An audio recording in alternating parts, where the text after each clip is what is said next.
Hey there, YouTube. Today we're going to do a Trailfinder 2 special.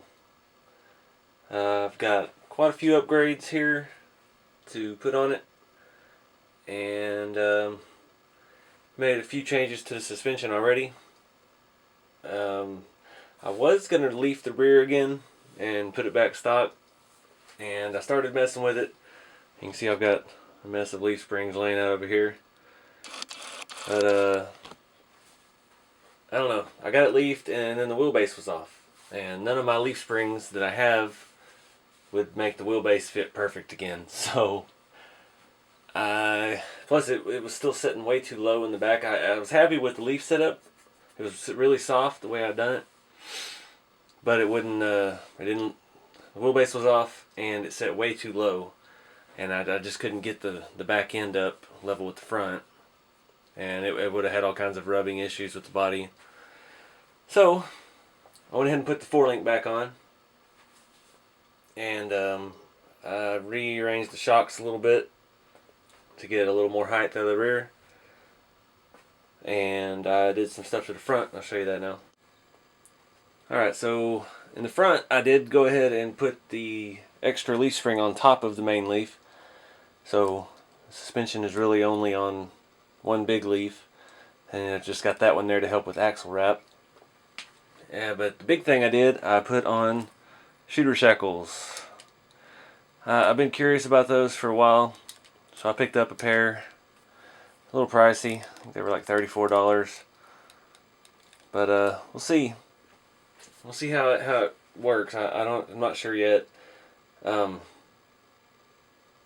balanced out flipping the leaf springs around and putting the shooter shackles on. I kept about the same height as I had with the extra leaf under the main leaf and the standard shackles. So yeah, the only way we're going to be able to test those is get it out on the rocks, see if it helps the front keep up with the 4-link in the rear any better. But yeah, that's it for the suspension.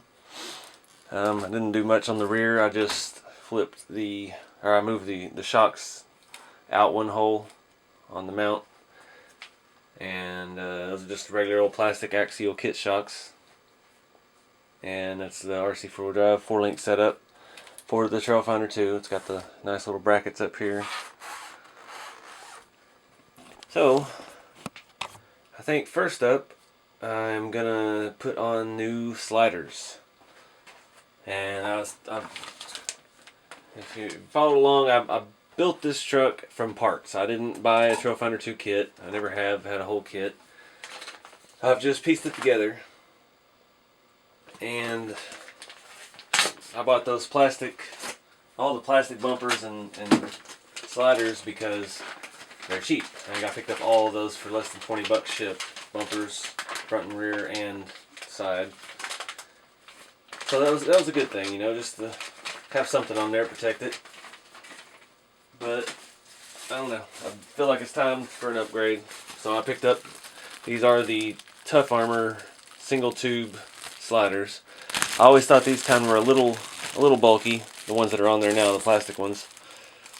So got these bad boys, a little less noticeable, just single tube. So while I've got some of the frame apart, I'll have to pull my front electronics tray off.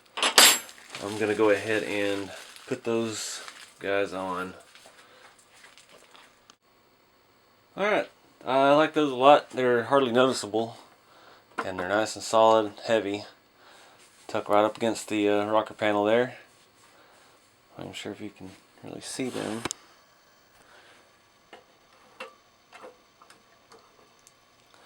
Just protection.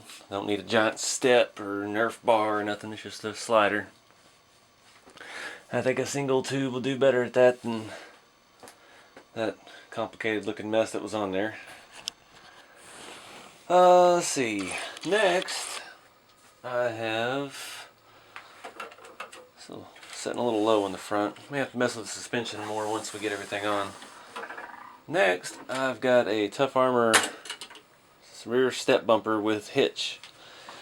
Now, I know that as far as crawling goes, this thing is a little bulky. It wraps around the sides. and the hitch really hangs down pretty far. But as far as scale goes, that's the most realistic looking bumper that I think they make. I'm not a big fan of the tube bumpers and all that, so that bumper for me was it. And luckily I had some of these shackles at home. These are the mini King Kong shackles, I think. I've had a bunch of those for a while.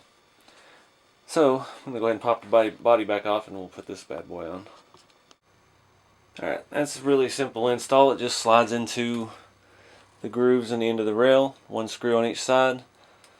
And I probably will take the hitch off when I actually drive it, but for now I'm just going to leave that on there. It's a nice solid filling piece. I'll show you how it fits up with the body.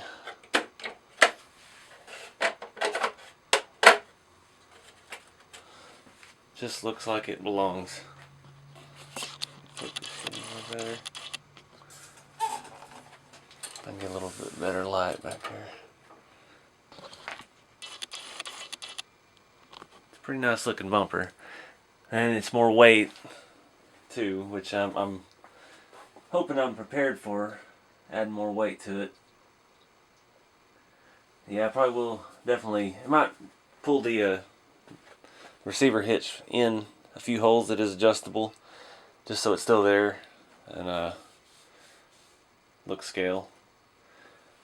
And I did take the battery out. I need to put that back in to help with some of the weight. My rear is still a little high. I may have to flop my leaf springs back in the front. It's sagging a little bit. I need a little more height out of it just to set level, but we'll worry about that once we put the front bumper on. And for the front bumper, this is the machined Trailfinder 2 bumper, and I did add the shackles to it as well. I do not have a winch for it right now, and I have the light buckets, but I don't have the lenses. It uses the stock lenses and buckets from the Mojave bumper, and I'm not sure if it's compatible with the lenses and stuff from the Bruiser. I did some looking. I can find those, but I can't find the Mojave lenses. I can find the bumper set with the buckets, but no lenses, so gonna have to do some more hunting around for that. This is pretty expensive. I think I paid $65 or $69 for this, and it did not include the mount. You have to have this RC4 drive universal bumper mount, and that goes into the Trailfinder 2 rails and has the holes that line up for the bumper. That's kind of a pain, and it also, I've test fitted it, the bumper doesn't quite sit where I'd like it, so might see if we can, because I know they have a different kind of mount, but the holes don't line up with the stock Trailfinder setup with the holes, and you put the pins through it and all that. So anyway, I'm just going to go ahead and set this on there for now. We're probably going to have to do some trimming on the body just to make it look right, but for now I'm going to put the bumper on and take a look. Alright, I went ahead and flipped the leaf springs back around in the front. That bumper weighs quite a bit. I still think I need some sort of lift up front. I'm not sure exactly what I'm going to do to achieve that, but we'll cross that bridge here in a little bit. The last thing I wanted to show you for this is new wheels. And not just any wheels. Same tires. They're RC4wd Mudslingers 1.55s. But these are on a GCM. GCM Racing. If you haven't heard of them, check out their YouTube channel. They have a lot of scale stuff. They make a ton of upgrades. Aluminum, 3D printed. And they do a lot of competitions and stuff. They're out of Canada. These wheels are closer to 1.7, but their offset is different. They are they have a deeper offset, so your tire's not going to stick out as far the side of the truck, and that's what you want for a scale looking rig. Let me see if I can line you up here. You can see it's probably, I've got them on the driver's side here. It's hard to get a straight shot in this tripod, but it sticks out about, quarter of an inch, and on the other side it's about half an inch. It's not a whole lot of difference, but it really, to me, in person, it changes the look of the truck. It really makes it look a lot more scale. Sorry, my camera died. It makes it look a lot more scale. It looks more natural. It looks more like a real thing. Yeah, I like this. I'm gonna go ahead and trim the fenders off up with the bumper, because I am gonna have some steering rub with the tires being a different offset.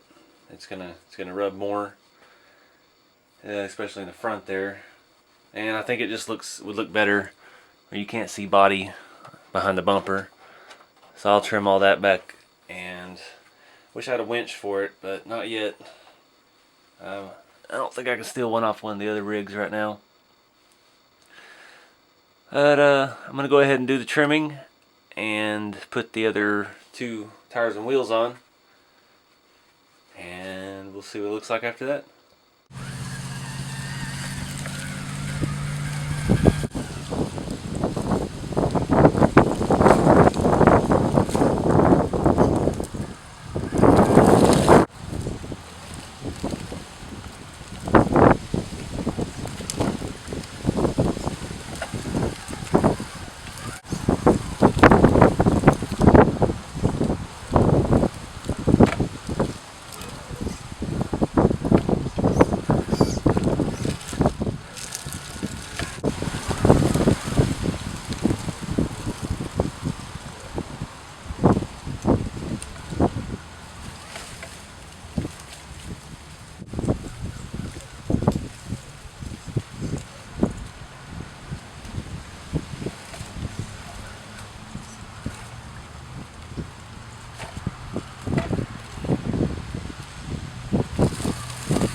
Well, there you have it. I think we improved the looks of the truck 100%. The narrow offset GCM racing wheels really add a little more scale to it. I like them a lot. The bumpers, that bumper looks so empty without a winch in it. I'm gonna have to give me another winch. It makes a great handle when you're picking it up off the ground. It's nice and easy to get to. The rear bumper, I really didn't have any issues with the hitch. I tucked it in a little bit, and it didn't hit on much. It didn't hang me up at all. It's just kind of there. So that's not bad. I got a little use out of the sliders already.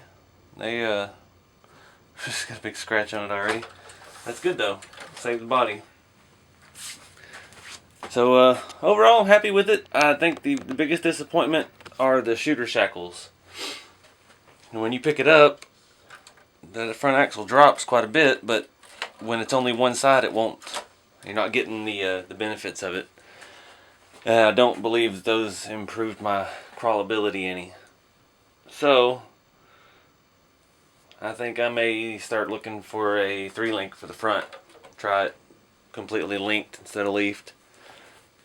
I hate to give up on leaf springs altogether, because it's more scale to me having a leaf sprung truck, but it's just not performing. And I've got so much invested in this truck now that yeah, I want it to perform. I do have a few more things, but I'm not going to do them in this video. I picked up one of these axial interior accessory part kit or parts trees, and I think for this Hilux I'm going to do the gun rack, one of the rifles, and this truck does still need a shifter. I've got a few different shifters to choose from, so next time we'll do a little more scale detail, get back inside of it a little bit. But for now, thanks for watching. Please like, subscribe, and share, and stay tuned because still got a lot more to come.